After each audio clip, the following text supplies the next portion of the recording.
Hello, my name is Zellnuu, and welcome to East Memories of Celceta. Any percent? With me on commentary, if you want to introduce yourself. No, I don't. Oh, okay.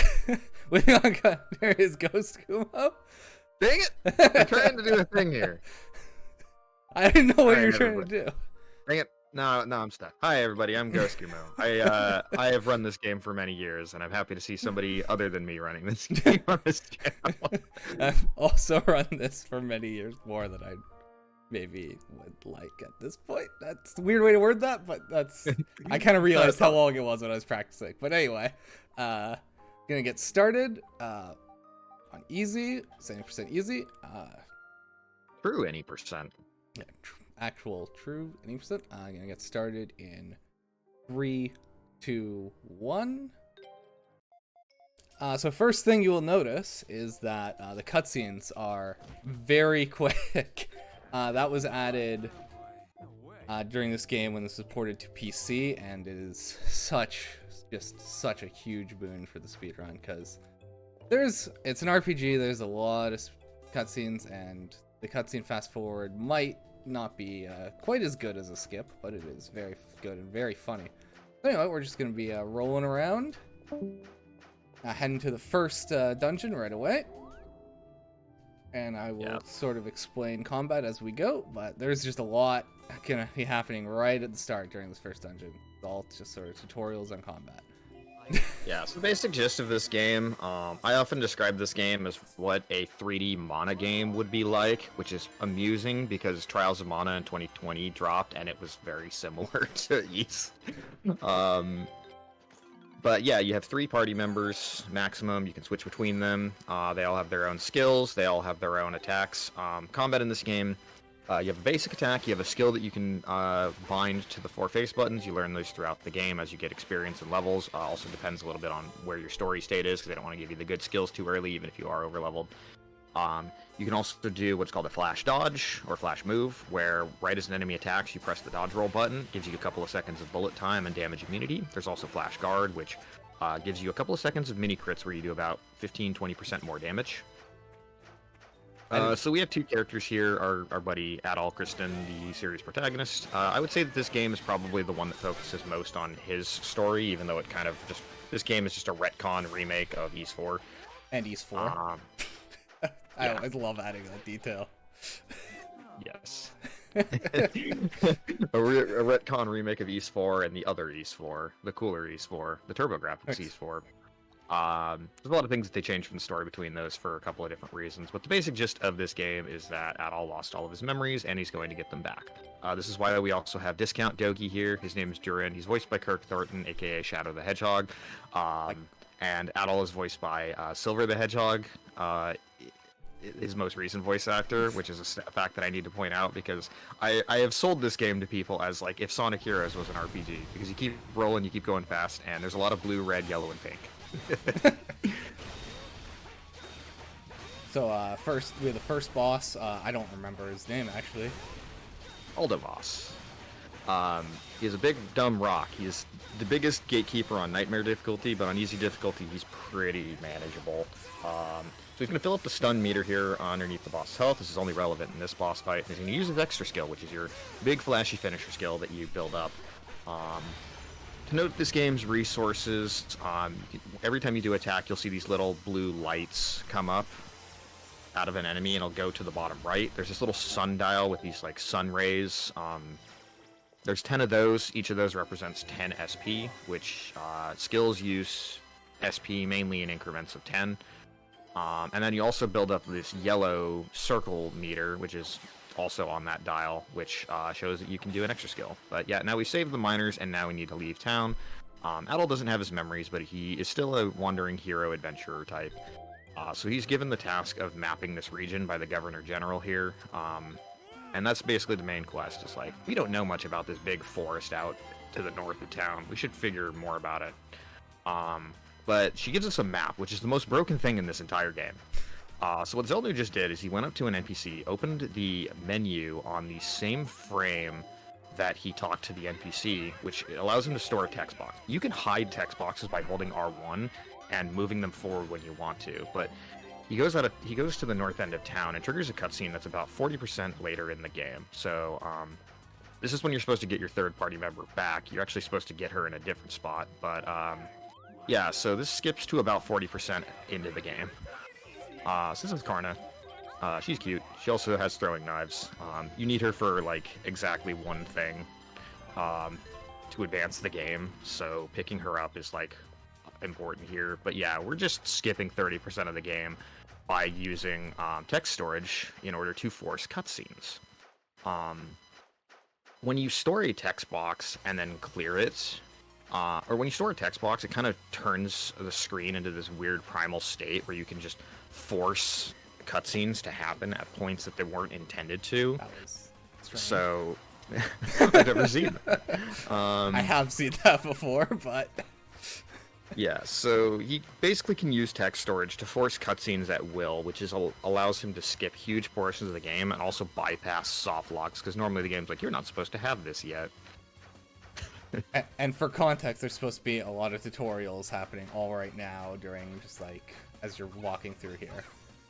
Yeah, so Zellnuu actually has text storage up right now. Basically, as long as you hold down the R1 button, you can just hide text boxes for as long as you need to.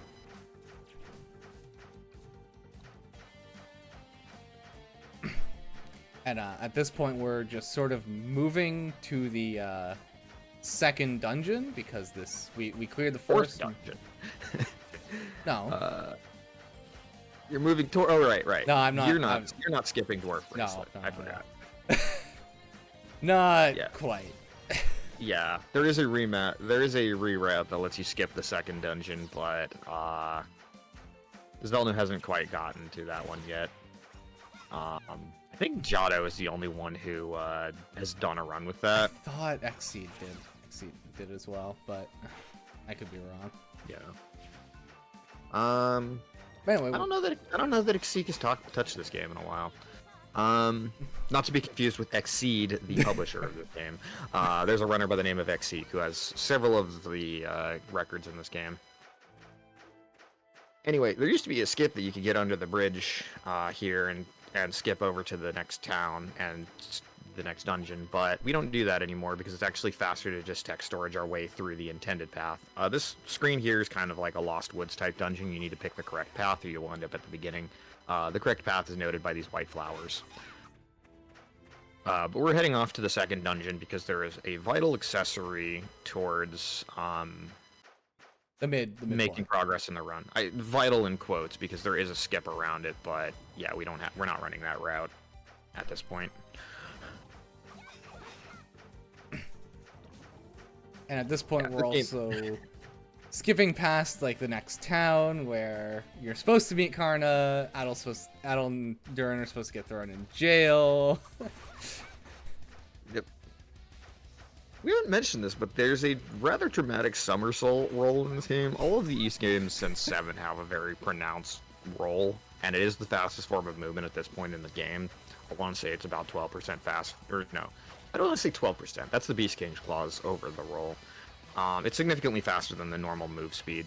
The reason why he's using Durin here, our discount Dogi, Dogi being Adel's good friend, is that Durin's roll speed is about 5 to 10% faster. It's been so long since I've seen the time comparisons, but he has the fastest dodge roll speed in the game, so he is the character that is going to be the main one for dodge roll movement.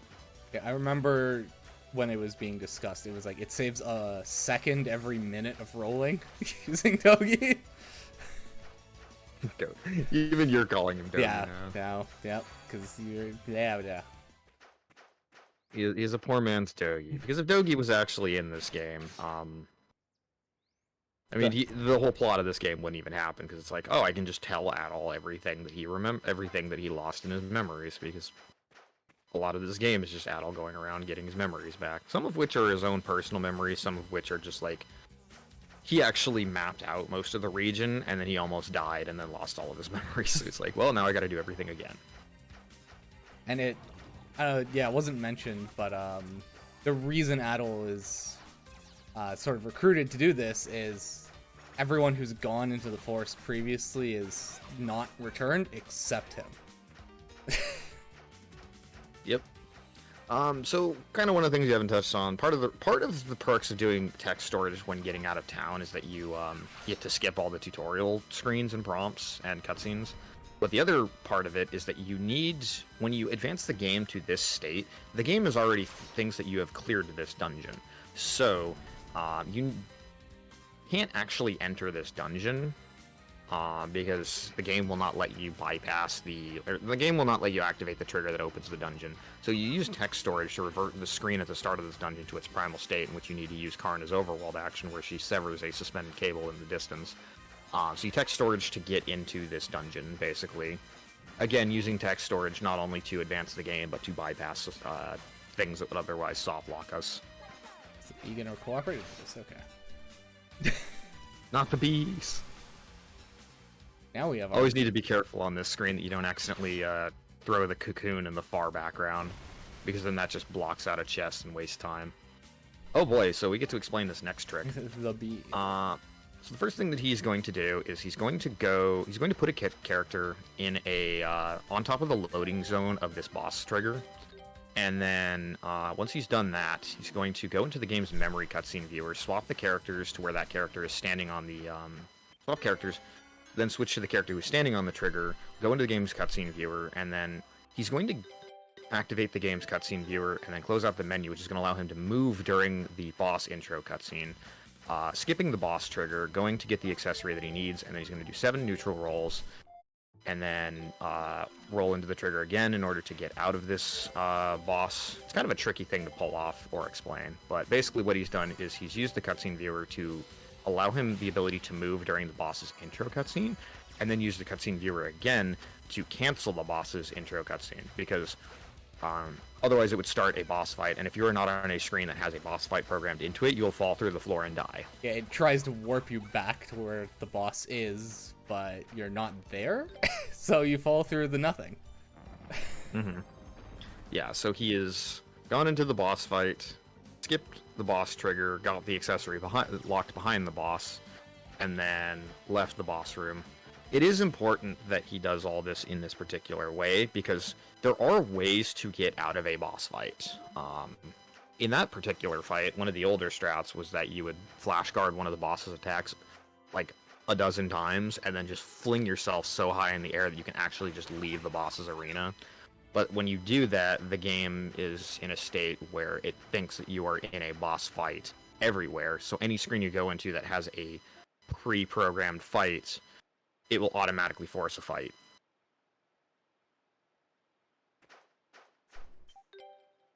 And that is something we will be using later to force a fight that we need when we aren't really supposed to be in it.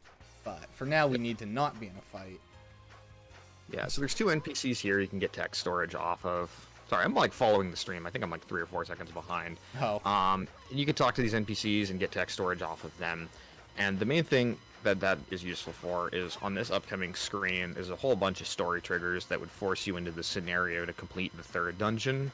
But by having text storage, the game does not force you into anything. So instead, we roll past here and up to the path of the 4th dungeon. You're not supposed to access this until a fairly later portion of the game. You can walk up to this door that's locked.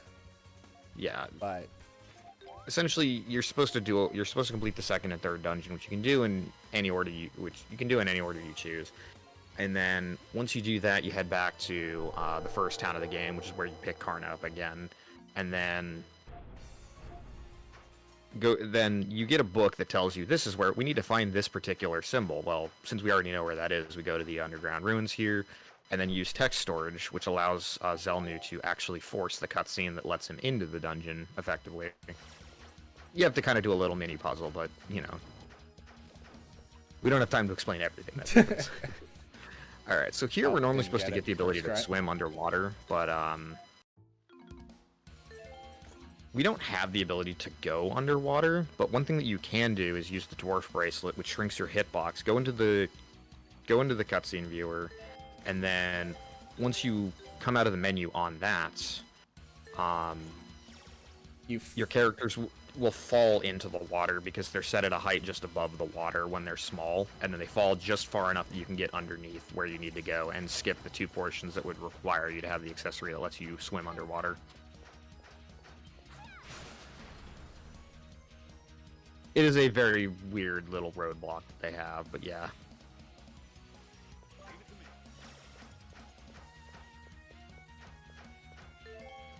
And now the first required use of the dwarf bracelet. Wired, quote unquote. Yeah, but you know. Yeah. This is the main thing that we pick it up for. And second, and that's all we're going to be using it for. Just these 2 little tunnels and the 2 underwater parts, because... But we had to make that detour.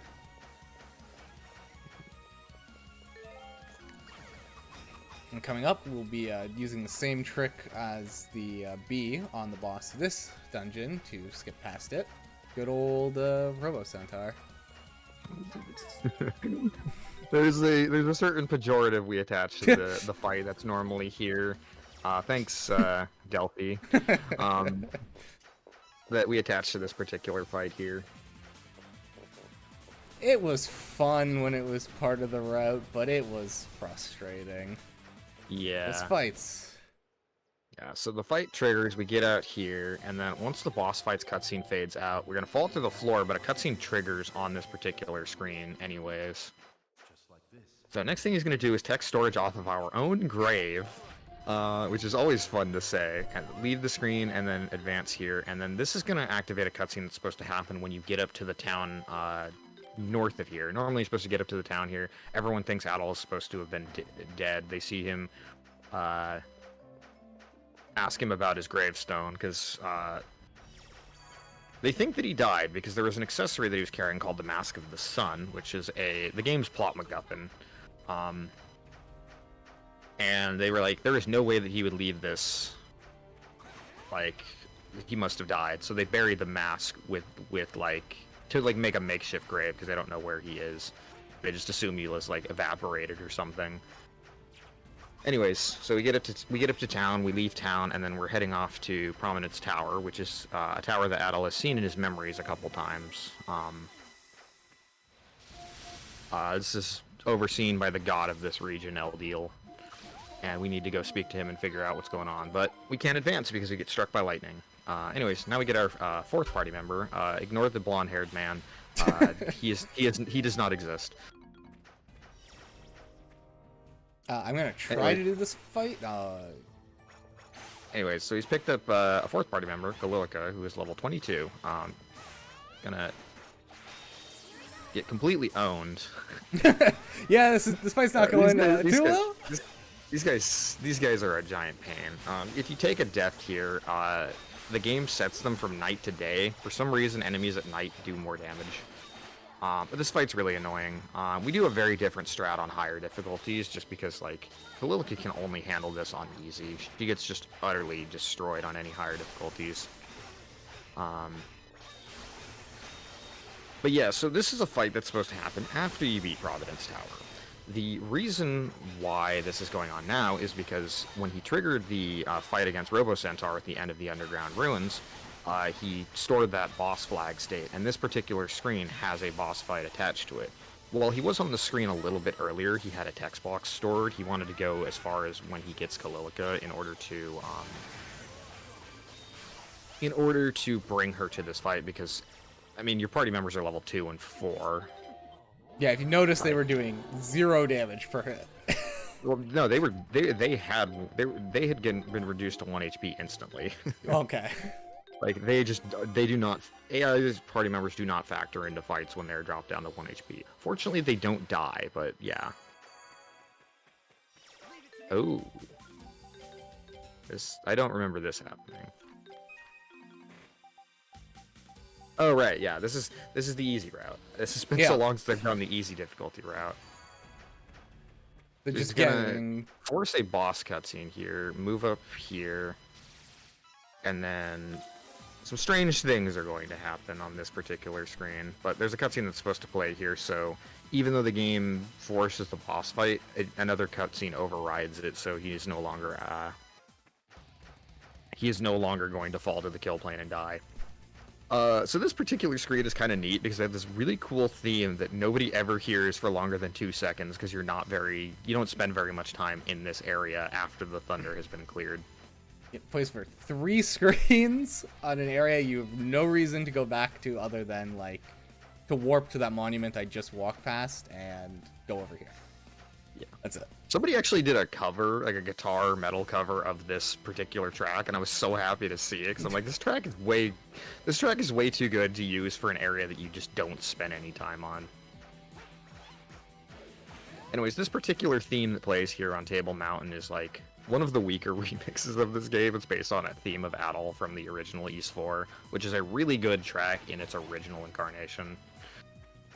But yeah, so you just skip all of Providence Tower, which sadly means we don't get the Gale Shoes, which just lets us zoom at like super high speed. It's just not worth it to get. But yeah, so doing all that cutscene jank just lets him skip everything. So the next thing that we're gonna do is skip the town after Providence Tower, and this one makes me happy to see anytime I see it because it is my main contribution to the route. Because yeah, most of the game's route was decided by people like Ravi, Primarix, some by Zellnuu. I don't always mix you two up. Yeah, no, it's fair. You have blue usernames and you're both mods in my channel. And then also, yeah, Ravi by Xeek, by Lost 1002, and of course Jado. But yeah, there's this tiny little puddle here that you can use the water out of bounds trick on, where effectively if you switch a character or despawn a character while they're in water and then spawn them on a higher ground, the game will put them lower than the ground, so they'll fall out of bounds. Now what he does is he does a roll to the top left, and he's opening the menu and switching the first and second party member and then using the cutscene viewer. While you're in an out of bounds falling state, every time you do this, your allies go, you basically move your position backwards to the left and then higher on the Z axis, meaning that he is at a higher elevation. So he's going to do this like about a dozen times, and then it's going to push him far enough back and high enough that he's going to fall on this loading zone that's meant to be a shortcut for much later in the game. And by much later, I mean like a town and a half. I'm going to be honest, I actually lost count, and I'm doing it a little bit more than I think I need to. Yeah, you could probably save, just to make sure you don't hit the kill plane. Got it. Hell yeah. If I counted correctly, that might have been like 16 instead of 12, which is ideal, but, you know, yeah, safety. Thankfully, you can, it lines up that if you just do it like as much as you can, you just hit an invisible wall right where you need to land. Yep. You can't overdo the trick. By the way, if you mash the dodge roll while moving on this swamp water, it's actually faster movement than your normal dodge roll speed. Which is so weird, because you would think, and I think it makes your normal movement speed slower, but you would think the swamp would be to slow you down, not speed you up.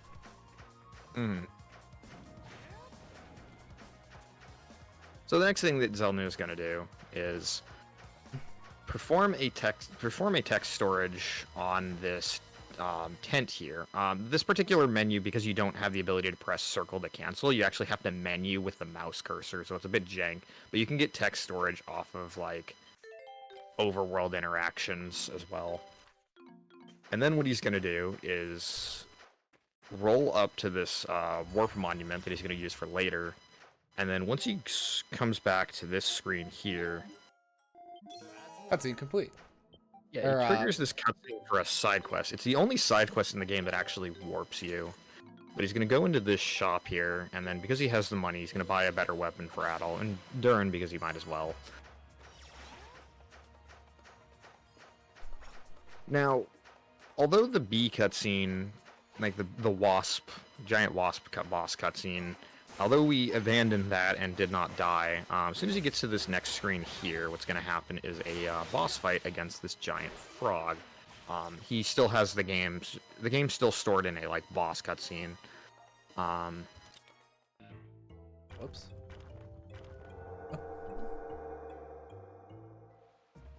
I'm gonna do a quick puzzle with my mouse.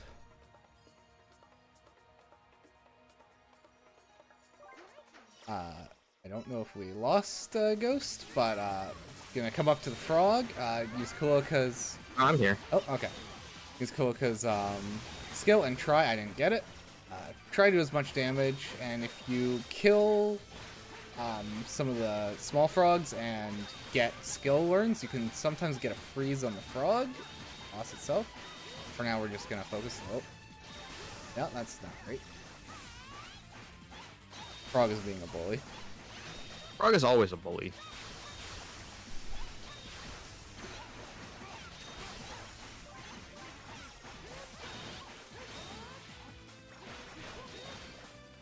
Anyways, yeah, this is like the one fight that you absolutely have to do in the run because it gives you an accessory called the Beast King's Claws, which you need in order to break rock formations, which gatekeep the final third of the game, basically.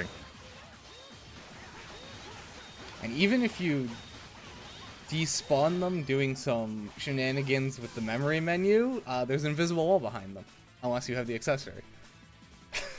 Pretty much. So, once again, it's going to use some text storage to get, Oh, you didn't... Oh, yeah, you did the, Okay. So he uses the text storage thing where he opens the menu and confirms on the same frame, which you can double bind to the same button. It's literally free to do.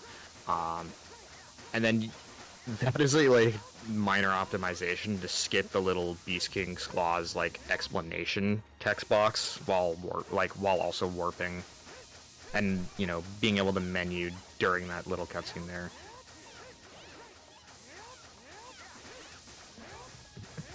I love the Beast King's Claws. It's just, the noise is great. The noise is great. So he needs to set this warp point. He's going to do the same thing that he did on previous bosses with this particular boss here. You know, skipping the boss's trigger, and then during the boss's little intro cutscene, he's going to have movement, and then use the cutscene viewer to just ignore the boss. Now, the next thing that he's going to do is roll up to this area called El Duque, which is the location of, like, the ancient city of this region. Normally, you're supposed to bring the Mask of the Sun here, and then get completely owned, or not bring the Mask of the Sun. The person who has the Mask of the Sun comes here, completely owns you, and then locks the door to the final dungeon, so you need to get, like, another key into the final dungeon. We're just going to skip all of that, because that involves 3 additional dungeons. One of which is an escort quest. Yeah, so he's going to force this cutscene to play. This boss intro cutscene here. He's going to move around while that happens, and then by coming to this point, opening the map, and then waiting for the fade out here, he can basically keep the game in the map for as long as he needs to skip these text boxes, and then once he's done with that, he's going to wait for an audio cue. There we go. Yeah, I was being a little cautious on that, because missing it up just plays the cutscene. So now he's just forced the cutscene of when characters open the final dungeon.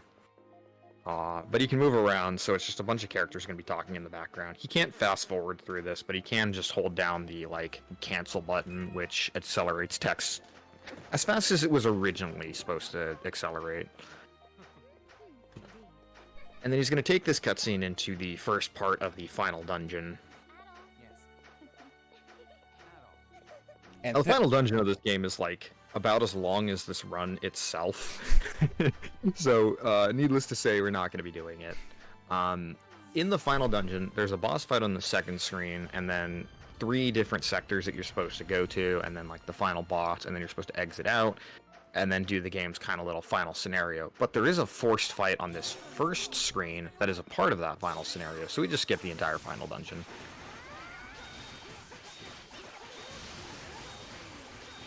And finishing off these ghosts causes the game to think we are now here, and we are now at the very end of the game, heading right towards the final boss. Yeah. So in the story, you beat the big bad, but he's been possessed by the like power of the Mask of the Sun. So basically, we just need to chuck the Mask of the Sun in the volcano and just completely rip off Lord of the Rings. There is one final fight at the end here, but kind of more formality on lower difficulties. Even on higher difficulties, it's not too bad. It's definitely meant to be like a cool final thing and not the real difficult final boss like before. Yeah, exactly. Even to the point where it scales a little bit to your level. Yeah. Yeah, so as long as you're not like at like disgustingly low levels with no equipment, this fight's fine. Also, there's a girl here in this fight. She's normally part of an escort quest to the second last dungeon, but the game needed to put her somewhere, so they put her in this fight instead, because we just skipped that dungeon. She cannot die, and she heals us, so it is very difficult to lose this fight. The only thing that she can really do to be annoying is that sometimes Phantom Garuda here, the final boss, likes to target her instead of Adol. And if he does that, then that means that you can't guard his like extra skill, because he has an extra skill like we do. Also, in general, just makes getting flashcards on attacks a lot harder because he's not targeting you. So far, this fight's going very well. I said something. I shouldn't have said something.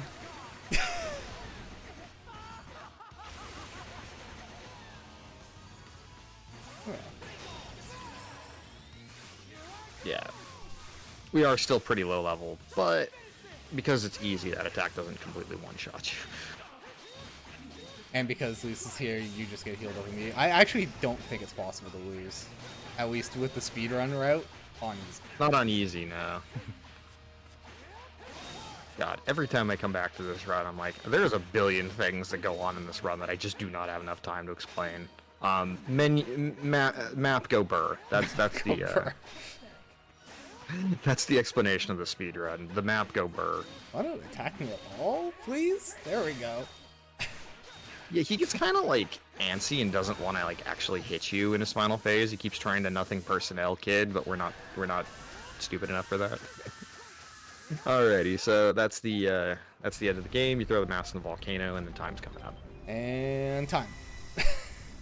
31, not bad. That is, yeah, that's about what I was expecting. That's what I was getting in practice about. So, GG.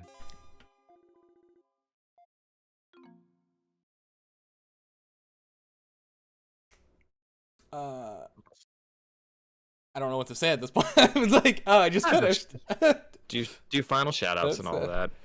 Love to show off any percent New Game Plus, because that can be a minute speed run, but we have had problems of getting behind schedule. Yeah, so I'd say probably. Yeah, if we were ahead of schedule, I would have asked, but I don't think it's good to do. So check out the New Game Plus speedrun on speedrun.com. It is 58 seconds. It is really funny. But yeah, thanks all for watching. Thanks for having me, Zellnuu. Yep. Thanks for commentating. Thanks for having me as well. Yep. So if you're interested in the eSpeed games, check out any of them on speedrun.com. They're really fun casual games, really fun speed games. There's a whole community that's eager to help people out learning games. I'm not biased or anything, being the server admin and all. For any fellow Falcom fans, we do have a run of Trails into Reverie on Sunday by Shinoa, aka The End. So for fellow Falcom fans, there is something to stay tuned for the marathon. And then also fellow East 1 speedrunner, Freedom Pulse, is going to be running Shin Megami Tensei 5 up next, so that's going to be pretty cool. Alrighty. Alright.